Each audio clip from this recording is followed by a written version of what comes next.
putting this together. I was tasked with putting this together, so the pressure's on here. We've got a great panel that's going to talk about mostly about event revenue and how to generate revenue that way. Our general setup is that we're going to each speak for 9 minutes, and in between each of our speeches, we're going to go to breakout rooms for about 6 to 7 minutes, which should leave about 6 to 7 minutes overall for questions at the end, assuming we're running on time. But that never happens when we're in Rotary because we all start talking. We're going to start with a poll. Many of you, this is your first time, and so I'm going to launch the poll here so we get a good number. How many of you, is this your first master class that you've attended? Please answer yes or no.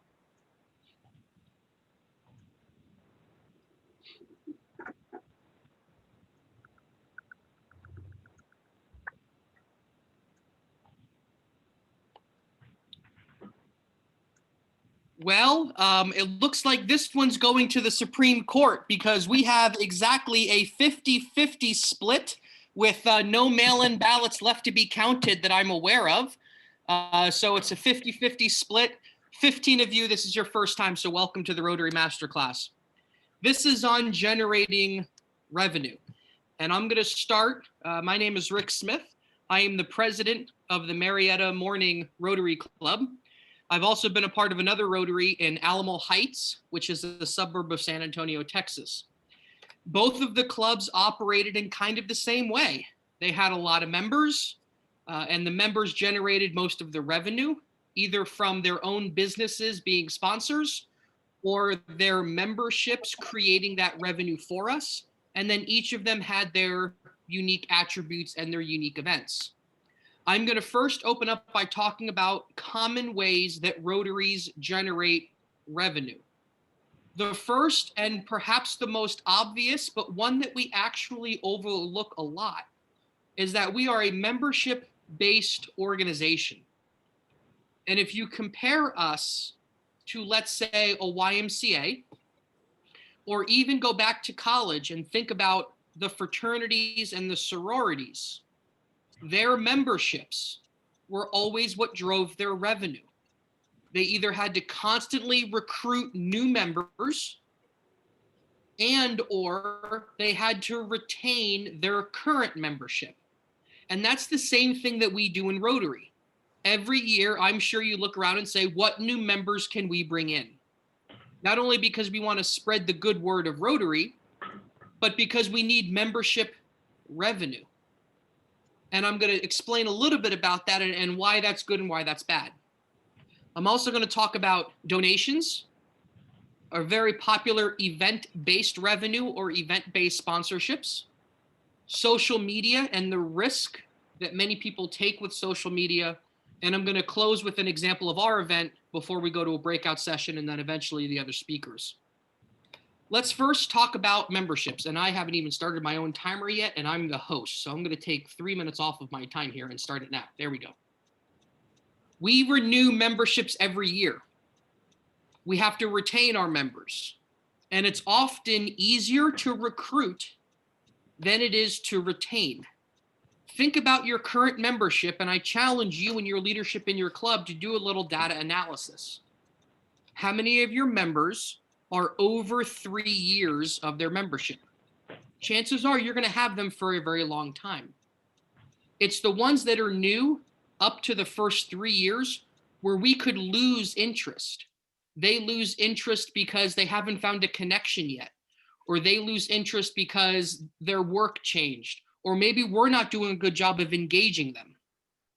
It's those young Rotarians, and I'm not saying age young, I'm saying membership years young, where their revenue could disappear. And yes, I'm talking about people being revenue right now because this is revenue generation.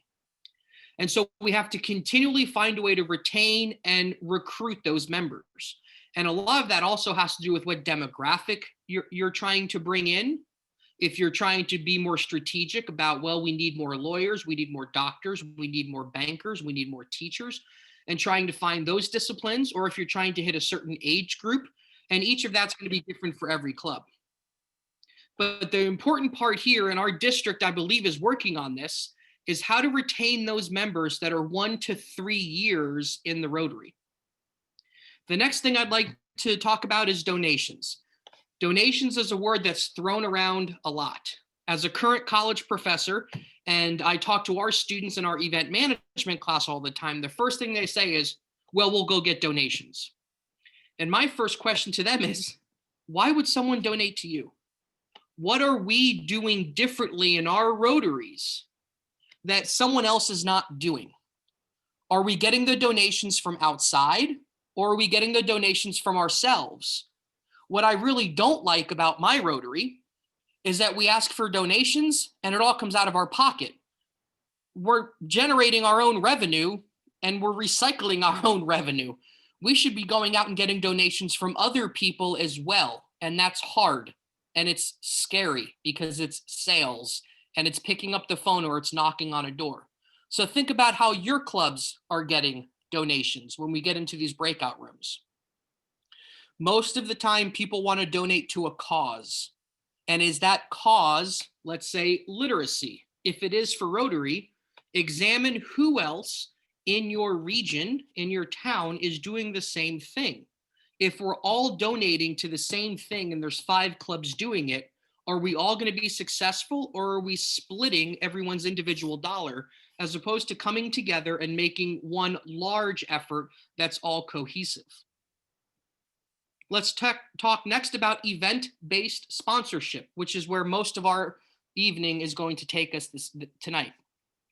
Event-based sponsorship is something where we're going to have an event and let's sell a sponsorship. Let's get the gold level and the silver level and the bronze level. Let's sell a table of 10 instead of 10 individual tickets. What you're doing is no different from what any other club is doing. It's a matter of how you're executing it.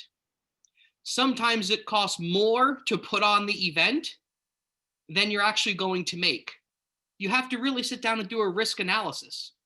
If you're looking for $10,000 of sponsorship and it costs you $11,000 to do the event, are you really willing to make only $1,000 and risk all of that time and potentially all of that money if you don't get to 10,000? Typically, the cost of an event should be doubled for your sponsorships. So if the event's going to cost you 10,000, you need to raise 20,000. What events are you doing to generate revenue in your clubs? That's going to be another question in the breakout session here in a minute. The next 2 things I want to talk about here with my remaining 1 minute and 37 seconds is social media. We hear it all the time.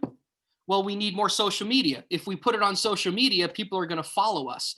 If we get it on social media, we'll have more members. That's not true. Why would someone follow you on social media? You have to have a product that they're interested in. Think about our own habits. We read newspapers we're interested in, we watch TV shows we're interested in, and we follow people or pages or groups on social media that we're interested in. The same is said about anyone else. Social media is a tool, but should not be a means to an end to generate revenue. Because if you post social media content, that still doesn't mean people are interested in it. Finally, I'm going to give you an example of what we do here in our morning Rotary in Marietta, Ohio. We have 3 large events that we do. The first is the International Dinner, where we have over 25 chefs that are at least 1 generation removed, no more than 1 generation removed from their home country. We pay them about $150. They come in, they cook their meal, and we invite people to come in for $25. They pay their ticket, and then they can eat around the world. And that event generates between $7,000 and $10,000 each year. Almost all of that revenue is from tickets. That is a big risk, and here's why. If we don't have sponsors and no one shows up, we lose money. And that's what's happened this year with COVID. We lost that money because we didn't have a sustainable model because it was strictly based on ticket sales. Next is tails and ales. We cook lobster and we sell it. It's the same principle though. We have our sponsors that are our own Rotarians. We have ticket sales that didn't sell this year because again, it's event based. And so we lost that revenue. Finally, before we go into our breakout rooms, I want to talk about our wreath sales. We sell Christmas wreaths. We bring them in from Washington. They get mailed for, I don't know, $15, $20 a wreath, and we upcharge it to $35 or $40. So we spend about $2,800 a year, and we make close to $3,000. And so our total net is about $3,000 off of it, and it's worth it. It doesn't take that much to sell it, and the risk is very low because we don't have to pre-purchase anything. We only purchase what we sell. So that's not event-based, that's more product-based. Right now, we're going to go into breakout rooms for our first session, and these are the questions I want you to think about and talk about. Is your club solely dependent on membership revenue? What events do you have that can sustain a pandemic or not have sponsors? And what type of donations do you receive as your Rotary Club?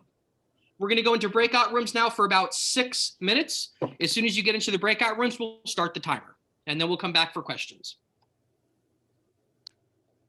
How many people do you want in a breakout, Rick? Let's break them up evenly. So 33 people, let's do 5 breakout rooms of 6.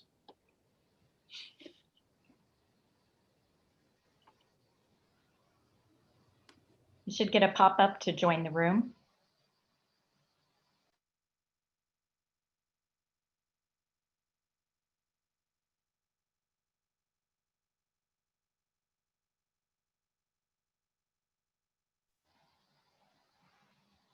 Rick, did you put on a timer or do you want me to?